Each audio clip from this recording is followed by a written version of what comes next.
तृतीय वर्ष विज्ञान के सभी विद्यार्थियों का उनकी ऑर्गेनिक केमिस्ट्री की कक्षा में स्वागत है। आज हम पायरोल की रासायनिक अभिक्रियाओं के बारे में अध्ययन करेंगे। पिछले टर्म पे हमने पायरोल की इलेक्ट्रोफिलिक सब्स्टिट्यूशन रिएक्शंस के बारे में अध्ययन किया था और उसके अंतर्गत विभिन्न प्रकार की रासायनिक अभिक्रियाओं के बारे में अध्ययन किया था, जैसे हैलोजनीकरण, नाइट्रीकरण, सल्फोनीकरण, फ्रीडल-काप्टस अभिक्रिया, फॉर्माइलेशन, गटरमान अभिक्रिया, राइमर-टिमान अभिक्रिया, कार्बोक्सिलेशन, कॉल्बे-श्मिट अभिक्रिया, एल्किलीकरण, एसिडीकरण और कपलिंग रिएक्शन और ग्रिग्नार्ड अभिकर्मक के साथ क्रिया। आज हम अपचयन और ऑक्सीकरण के बारे में अध्ययन करेंगे। अपचयन के लिए सबसे पहले हम जो अभिक्रिया इसकी लेते हैं वह है reaction with Grignard reagent. Grignard reagent के साथ अभिक्रिया करवाए जाने पर ग्रिग्नार्ड रिएजेंट आप सबको पता है CH3MgBr होता है और इसकी पायरोल के साथ अभिक्रिया करवाए जाने पर इंटरमीडिएट प्रोडक्ट N नाइट्रोजन के ऊपर MgBr ग्रुप जुड़ जाता है।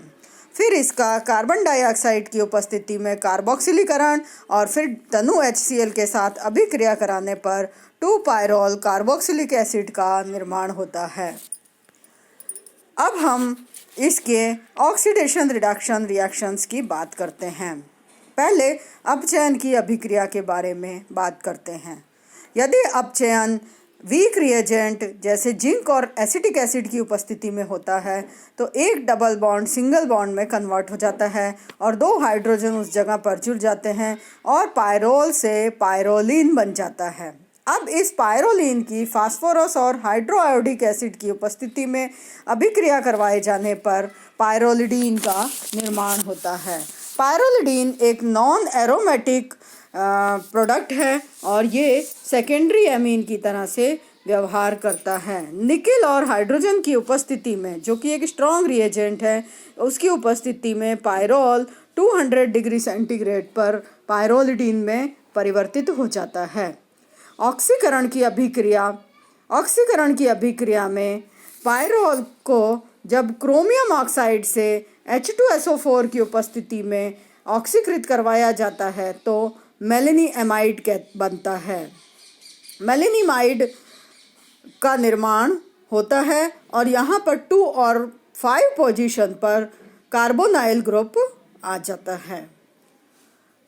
यदि इसका ऑक्सीकरण क्षारीय हाइपोक्लोराइट सोडियम हाइपोक्लोराइट की उपस्थिति में करवाया जाता है तो डाइक्लोरोमेलेनिमाइड का निर्माण होता है। तो पायरोल का सोडियम हाइपोक्लोराइट और सोडियम हाइड्रोक्साइड की उपस्थिति में अभिक्रिया कराए जाने पर डाइक्लोरोमेलेनिमाइड बनता है।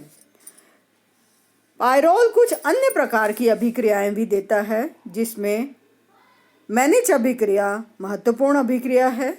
मैनिच अभिक्रिया के अंदर द्वितीयक एमीन यानी सेकेंडरी एमीन और फॉर्मेल्डिहाइड की पायरोल के साथ अभिक्रिया करवाई जाती है और इसके करवाए जाने पर 2-डाइमिथाइल एमिनो मिथाइल पायरोल का निर्माण होता है।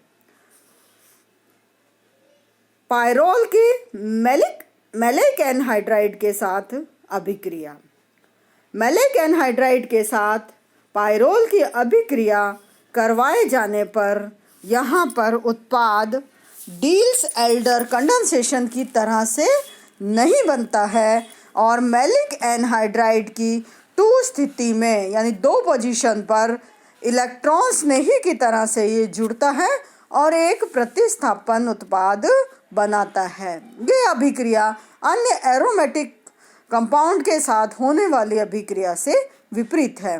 तो यहाँ पर आप देखिए कि मैलिक एनहाइड्राइड के साथ जब अभिक्रिया होती है तो पायरोल और मैलिक एनहाइड्राइड दोनों आपस में जुड़कर एक एडक्ट बना लेते हैं और ये इलेक्ट्रोफिलिक सब्स्टिट्यूशन रिएक्शन की तरह से होता है।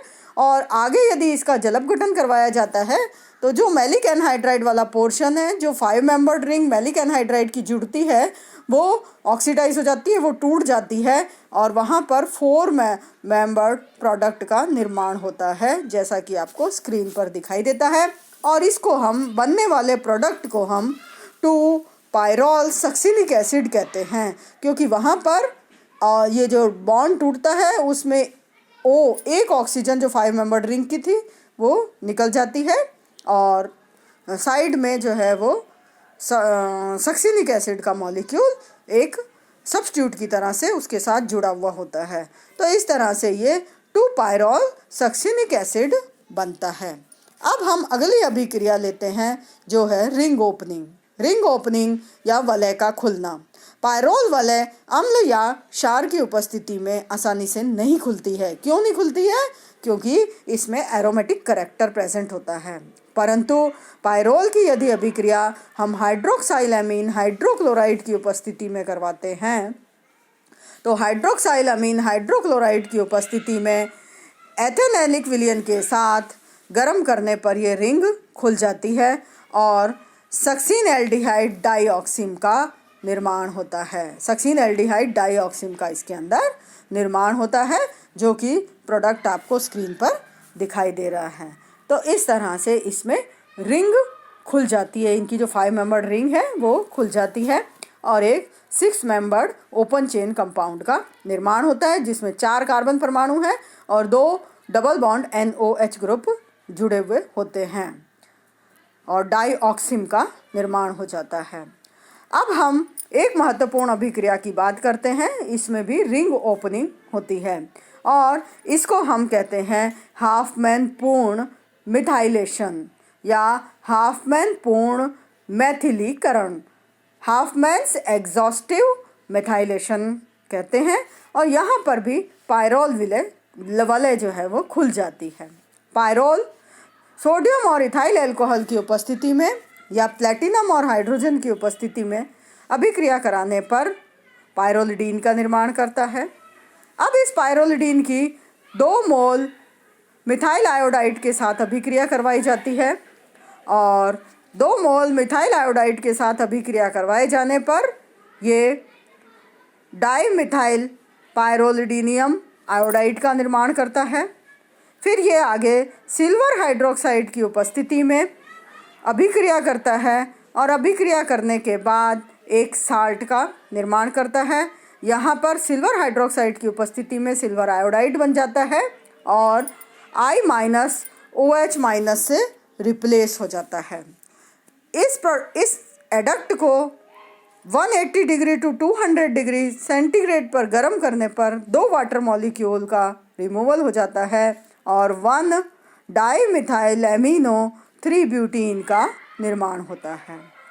1 डाईमिथाइल एमिनो 3 ब्यूटीन फिर मिथाइल आयोडाइड सिल्वर हाइड्रोक्साइड दोनों की उपस्थिति में जब गर्म करते हैं तो NCH3 होल ट्वाइस यानी सेकेंडरी एमीन इसमें से टर्शियरी एमीन निकल जाती है और CH3 होल क्यूब N का निर्माण होता है। ट्राई मिथाइल एमीन का निर्माण होता है, 1,3-ब्यूटाडाइन बनता है और जल का एक अणु निकल जाता है और इस तरह से जो इसके अंदर NH ग्रुप जुड़ा हुआ है वो रिमूव हो जाता है और यहाँ पर एक एलिफेटिक 4 मेंबर्ड कंपाउंड का निर्माण होता है। अब इसकी अभिक्रिया लेते हैं हम अगली कंडेंसेशन विद एल्डिहाइड या एल्डिहाइड के साथ अभिक्रिया। एल्डिहाइड के साथ अभिक्रिया करवाए जाने पर पायरोल के 2 अणु और एल्डिहाइड का 1 अणु आपस में जुड़ करके एक कंडेंसेशन प्रोडक्ट देते हैं या संघनन उत्पाद देते हैं। पायरोल के 2 अणु के बीच में सेकंड पोजीशन का हाइड्रोजन निकल जाता है और फॉर्मेल्डिहाइड का ऑक्सीजन निकलता है और एक CH2 समूह इसके बीच में जुड़ जाता है और ये डाईपायरोल मैथेन का निर्माण होता है। अगली अभिक्रिया है इसके अंदर रिंग एक्सटेंशन या वलय विस्तार की अभिक्रिया। वलय विस्तार का मतलब है कि 5 मेंबर्ड रिंग से 6 मेंबर्ड रिंग का निर्माण होना। प्रबल क्षार यानी स्ट्रॉन्ग बेस और क्लोरोफॉर्म की उपस्थिति में पायरोल की जो रिंग है उसमें रायमंड डीमान अभिक्रिया के द्वारा रिंग एक्सपेंशन होता है। पहले डाइक्लोरोकार्बीन का निर्माण होता है। ये डाइक्लोरोकार्बीन का पायरोल पर आक्रमण होता है और इसके आक्रमण होने से एक बाईसाइक्लिक इंटरमीडिएट प्रोडक्ट बनता है। ये बाईसाइक्लिक इंटरमीडिएट प्रोडक्ट में बॉन्ड रीअरेंजमेंट होता है और वापस इसमें बॉन्ड रीअरेंजमेंट होने के बाद बीटा क्लोरोपिरिडिन का निर्माण होता है। Methyl alcohol chloroform plus C2H5ONA। C2H5ONA किससे बनेगा? इथाइल अल्कोहल और सोडियम हाइड्रोक्साइड से सोडियम एथोक्साइड का निर्माण हुआ। ये सोडियम एथोक्साइड क्लोरोफॉर्म के साथ अभिक्रिया करता है और डाइक्लोरोकार्बीन बनती है। ये डाइक्लोरोकार्बीन पायरोल के अणु पर सोडियम एथोक्साइड की उपस्थिति में क्रिया करती है। सोडियम एथोक्साइड की उपस्थिति में हाइड्रोजन पायरोल पे उपस्थित जो नाइट्रोजन है उस पर उपस्थित हाइड्रोजन सोडियम से रिप्लेस हो जाता है और रिप्लेस होकर के और सोडियम पर प्रबल धनावेश है, इस कारण नाइट्रोजन पर ऋणावेश आता है। ये डिलोकलाइज हो जाता है सेकंड नंबर कार्बन पर। वहाँ पर जो CCl2 कार्बन है वो वहाँ पर आकर के जुड़ जाता है, एक 3 मेंबर्ड रिंग बनती है। और हम जानते हैं कि 3 मेंबर्ड रिंग के अंदर रिंग स्ट्रेन बहुत ज़्यादा होता है और बहुत ज़्यादा रिंग स्ट्रेन होने के कारण 3 मेंबर्ड रिंग मौका मिलते ही फटाफट से टूट जाती हैं और टूट करके या तो रीअरेंज होकर के बड़ी रिंग बना लेती हैं और या फिर उनमें से छोटा प्रोडक्ट कोई निकल जाता है।